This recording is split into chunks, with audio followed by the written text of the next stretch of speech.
So that's the thing I was going to ask you about as well. Do you think so? You mentioned your age a couple of times, and we hear all these stories of people like say that their whole life saying, when I retire, then I'm going to really live. And then they turn 65, if that's the age, and a week later they pass away. And it's like maybe even if they hated the job, they have no purpose anymore.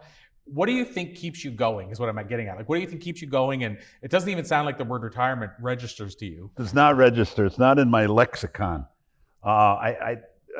People say, well, when are you going to retire? And I say, well, when Jagger retires, give me a call and we'll see if he retires, and then you can ask me. I also tell him that what am I going to retire from? This isn't exactly. I don't view it as work. It is work, but I don't view it that way. And I tell him, death is my exit strategy, and when I die, I probably retired. Although if God needs a little help, who knows?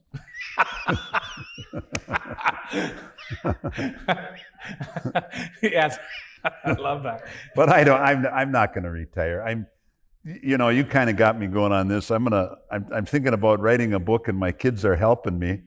And I've got a lady that I'm talking to about starting a podcast. So I'm not going to retire. I'm not going to retire. Simple as that. I just don't retire. So I guess, do you think that's what also keeps you going? And the fact that you don't view like a day where, okay, now I'm just going to stop doing the thing I'm doing? Because I agree with what you said. Like I say to people, I retired when I was 20 because I started doing what I love. So I haven't really worked a day since. So what would I retire from? And I do agree with that. Like, it is a cliche. If you love what you do, you'll never work a day in your life. But cliches are mostly true. Absolutely. That's why they're cliches. Yeah. And so you're not really working. So I love that. Like, what am I going to retire from? And so I feel you have a continued purpose, which is going to keep you young. Yeah. I can't even think of a time when I thought about retiring other than when some ham and egger asks me if I'm going to retire. I just hate when they say that to me.